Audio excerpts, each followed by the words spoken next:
वंदे मातरम। जय हिंद, नमस्कार।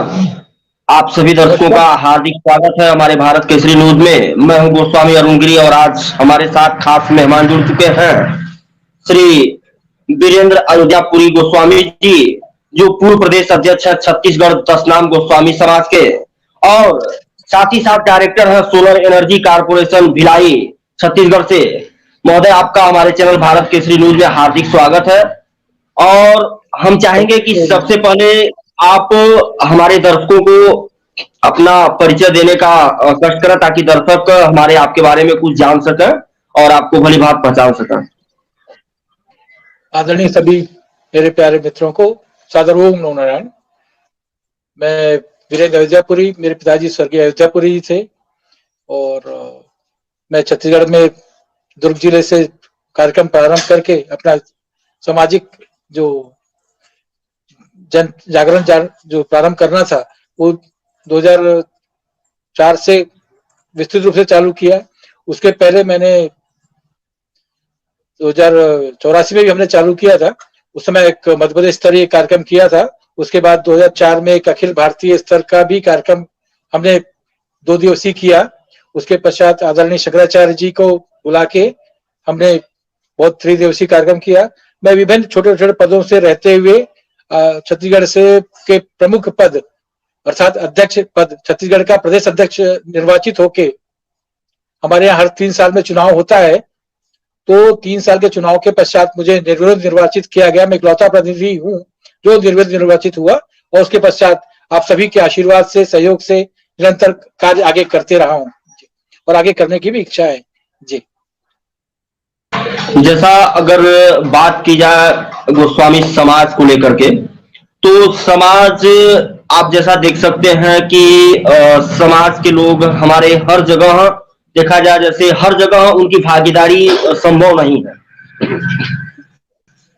आखिर में क्या वह वजह है वीरेंद्र जी, क्योंकि आप एक अनुभवी व्यक्ति हैं और छत्तीसगढ़ जैसे देश के आप दशनाम गोस्वामी समाज के प्रदेश अध्यक्ष रहे हैं, वो भी 3-3 मर्तबे। तो आखिर में क्या वजह है कि जिसके वजह से हमारा समाज कहीं ना कहीं जो है पीछे है, और हर जगह हर क्षेत्र में हमारे समाज के लोगों को एक्टिव नहीं देखा जाता है। जैसे मान लीजिए राजनीति की बात की जाए, तो राजनीति में एक चीज हो कि कहीं ऐसे ही लोग दिखते हैं जो समाज के जो एक्टिव है और बड़े लेवल पे है। आखिर में क्या वजह है कि हमारे लोग इतने पीछे हैं? आदरणीय, हमारे समाज में पिछड़ने का कारण, मुख्य कारण यह है कि एक तो अशिक्षा है, दूसरी गरीबी है।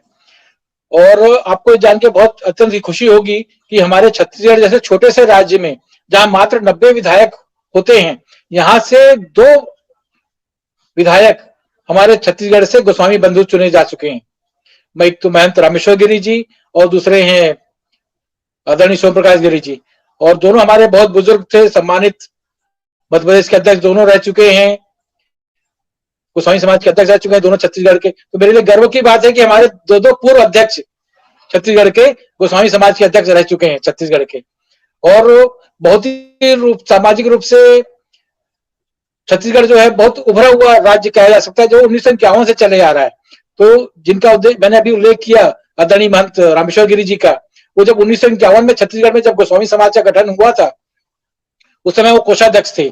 आदरणीय डॉक्टर बद्री गिरी जी 1951 में प्रदेश अध्यक्ष चुने गए थे, और मेरे पूज्य पिताजी, स्वर्गीय पूज्य पिताजी श्री अयोध्यापुरी जी महासचिव 1951 में चुने गए थे। तो इस तरह से आप देखेंगे कि छत्तीसगढ़ जो मध्य प्रदेश का एक पार्ट है, पूरे भारत का जो मध्य हिस्सा है, जिसको दिल बोला जाता है, दिल में जो बसता है गोस्वामी समाज।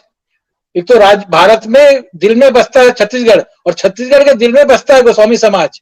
तो गोस्वामी समाज जितना तेजी से यहाँ तरक्की किया, जितना आगे से मतलब आगे बढ़ा, तो उसको चारों तरफ फैलने की गुंजाइश थी, लेकिन कुछ कारणवश नहीं फैल पाया। इसका मुख्य कारण अशिक्षा और गरीबी था। हमारे छत्तीसगढ़ में तो बहुत सारे पैसे वाली, बहुत सारे गोस्वामी थे, मालगुजार थे, हैं, आज भी बहुत सारे पैसे वाले हैं, और गरीबों की संख्या भी कम नहीं है। जो गिने चुने जो पैसे वाले जो थे वो गिने चुने ही हैं, गरीबों की संख्या है। तो गरीबों के होने के कारण क्या होगा, हम लोग आध्यात्मिक दिशा में अपना रुझान को व्यक्त नहीं कर पाए। क्यों? क्योंकि हमारे पास पहले पेट पूजा होती, फिर काम दूजा होता है। तो इसको पूरा करने के लिए हमें एक नियमित आय का साधन बनाना पड़ेगा। उसके आय के साधन के साथ साथ हम लोग आध्यात्मिक कार्य करते रहें, उससे हम कहीं भी जाके स्थापित हो पाएंगे, राजनीतिक हो, चाहे आर्थिक हो, चाहे सामाजिक हो। इसमें स्थापित होने के लिए हमको पहले हमारा पेट पूजा हो, मतलब आर्थिक स्थिति रूप से हम संपन्न हो, तभी कुछ काम करने में हम आसान होंगे, हमारा ऐसा सोचना है।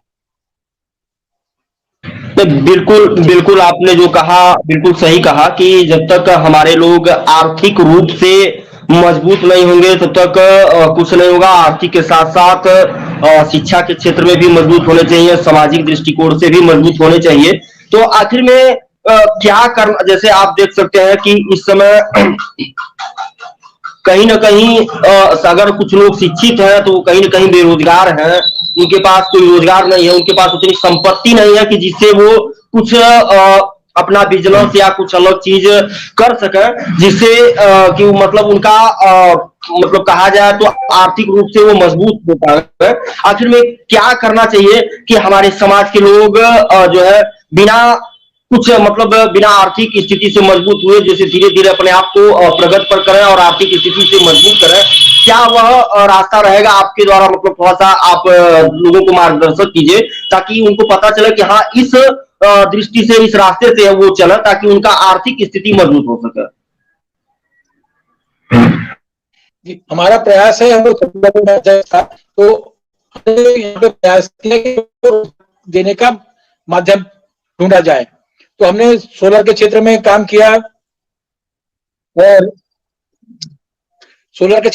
किया और दूसरे कंस्ट्रक्शन के क्षेत्र में और दूसरे ग्रामीण क्षेत्रों में भी हमने बीच बीच में कार्यक्रम आयोजित करते रहे।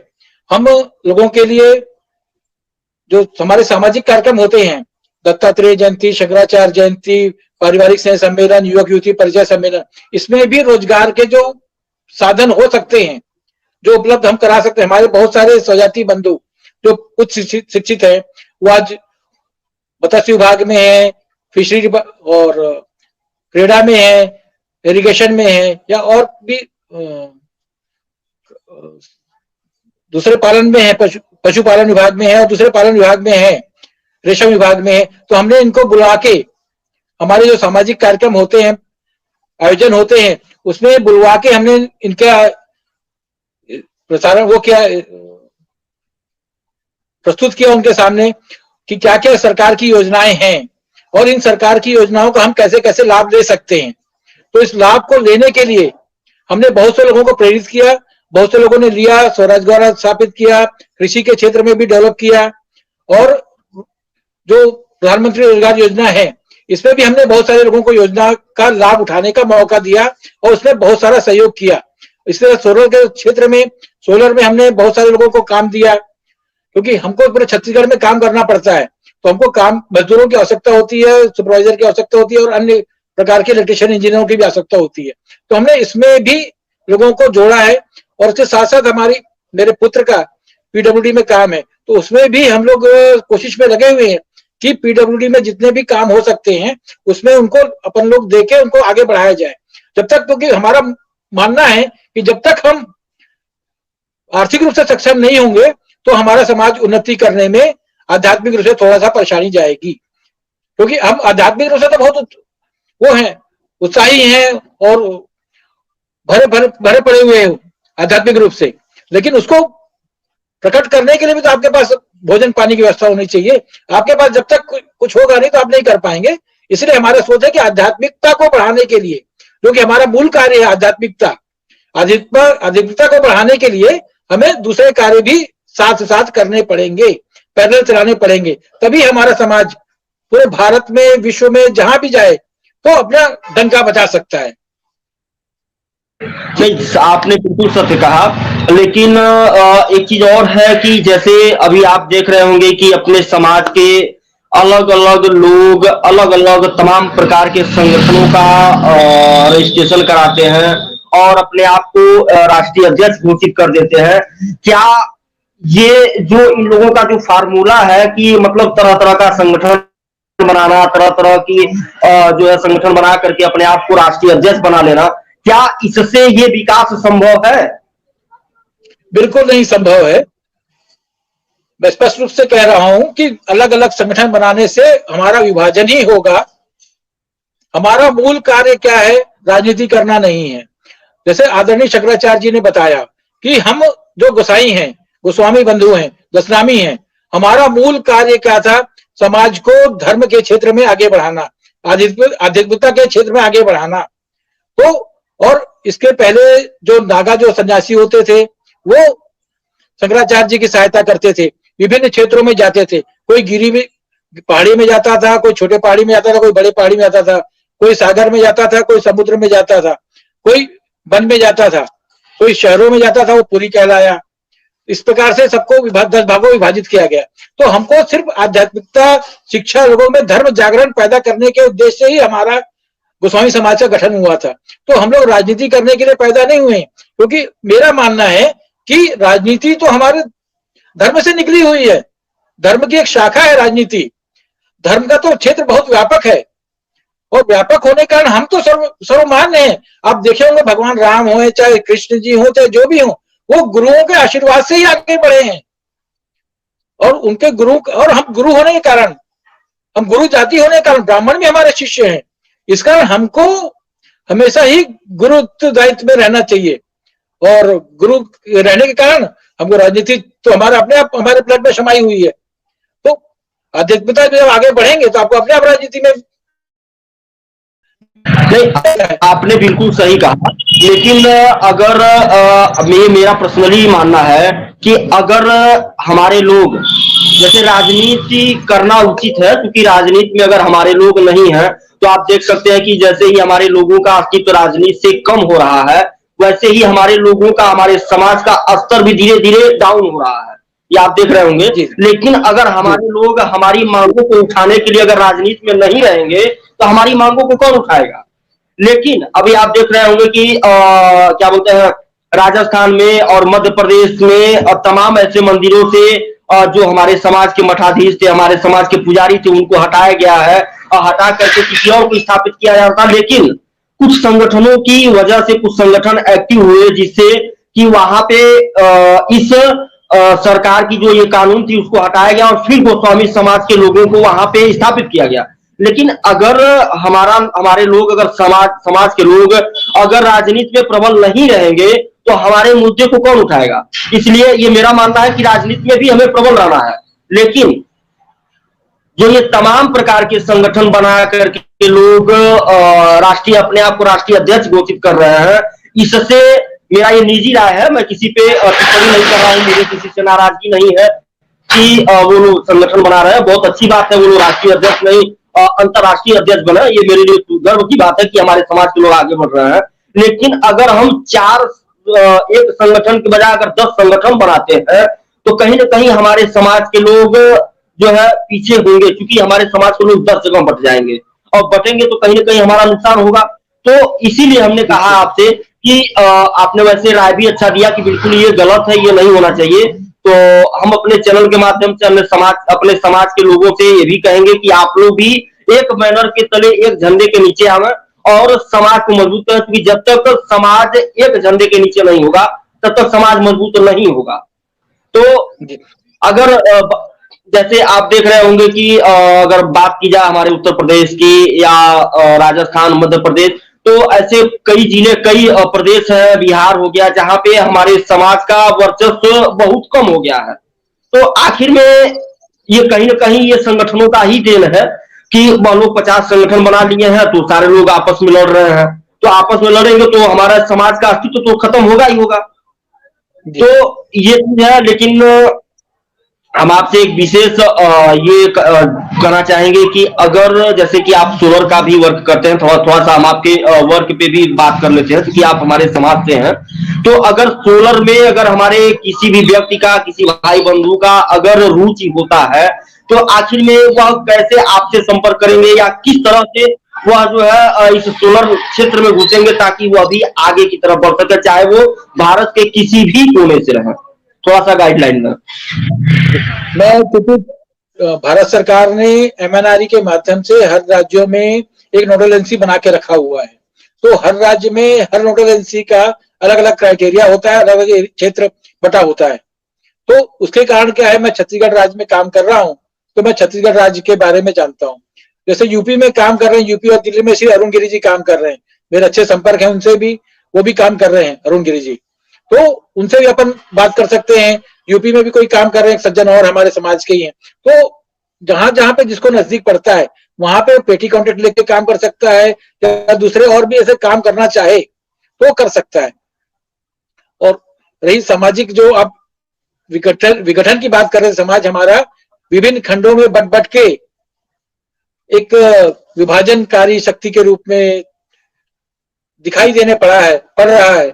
इसको सुधारने के लिए हमने, आपको जानकर बहुत खुशी होगी हमारे दर्शकों को जान के, कि अंतर्राष्ट्रीय जगत गुरु दशनाम गोसाई गोस्वामी एकता अखाड़ा परिषद का गठन आदरणीय शंकराचार्य जी के उचित मार्गदर्शन सलाह पे किया जा रहा है और उसकी कार्यवाही जारी है। क्योंकि हम सब जानते ही हैं कि जब जितने भी हमारे महंत महामंडलेश्वर, मंडलेश्वर, नागा अखाड़े जितने भी थे, ये सब हमारे पूज्य आदरणीय जगत गुरु शंकराचार्य जी के चेले थे और उनके कहे अनुसार उनके मार्गदर्शन में चलते थे।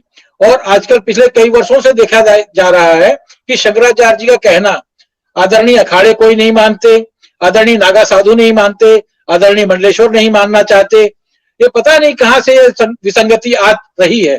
इसको दूर करने के लिए ही आदरणीय शंकराचार्य जी के माध्यम से ये कोशिश की जा रही है कि एकता अखाड़ा परिषद, अंतर्राष्ट्रीय जगत गुरु दशनाम गोसाई गोस्वामी एकता अखाड़ा परिषद का गठन किया जाए और उसके माध्यम से हम पूरे दशनाम को एकत्रित करके फिर उसको आगे धर्म के रास्ते पे आगे हम लोग आगे बढ़ा के धर्म नीति के साथ राजनीति को भी हम स्थापित करना चाहें।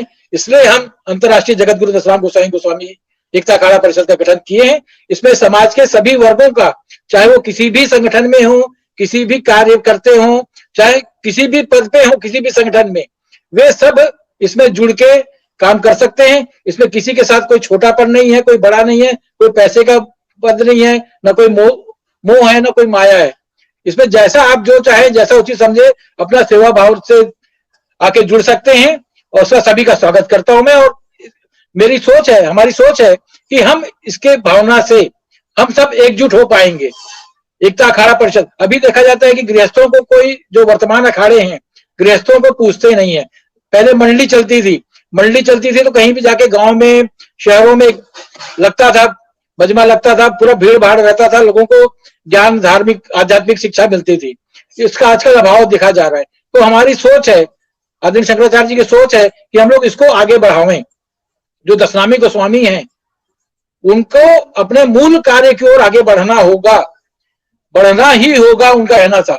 और उन्होंने तो यहां तक मुझे शंकराचार्य जी के, जब हमने 3 दिवसीय कार्यक्रम किया था, कि संगोष्ठी किया था, धर्म सभा किया था, पादुका पूजन किया था, धर्म सभा किया था, तो उन्होंने जब आए थे तो आदरणीय जगत गुरु शंकराचार्य जी महाराज इतना प्रसन्न हुए गोस्वामियों के बीच में आके, तो उनको मन से एक भावना निकली कि आज मैं अपने बिरादरी के बीच में आके अत्यंत प्रसन्न हूं। तो मेरे बिरादरी और जितना भी हो सके धार्मिक, आध्यात्मिक, राजनीतिक कार्य करना चाहिए और एकजुट रहेंगे तभी हम पूरे हिंदुओं को एकजुट कर सकेंगे। यही उनकी भावना थी। तो हम उनकी भावना को हम आगे बढ़ाना चाहते हैं और उसमें आप सभी का सहयोग रहेगा, ऐसी आशा रखते हैं जी। बहुत बहुत धन्यवाद वीरेंद्र जी कि आपने अपना अमूल्य समय हमें दिया। इसके लिए हम आपका आभार व्यक्त करते हैं और फिर हम जो है आपको फिर अपने साथ एक बार इंटरव्यू के माध्यम से बिठाएंगे। तब तक के लिए हम आपसे विदा लेते हैं। धन्यवाद आदरणीय, बहुत बहुत आपका बहुत बहुत धन्यवाद। आपके चैनल के माध्यम से गोस्वामी समाज की एकता पूरे देश में फैले, विदेश में फैले और अंतर्राष्ट्रीय जगत गुरु दशनाम गोसाई गोस्वामी एकता अखाड़ा परिषद के सभी आप सम्मानित सदस्य को आदरणीय जगत गुरु शंकराचार्य जी का आशीर्वाद पहुंचे। नारायण महाराज जी।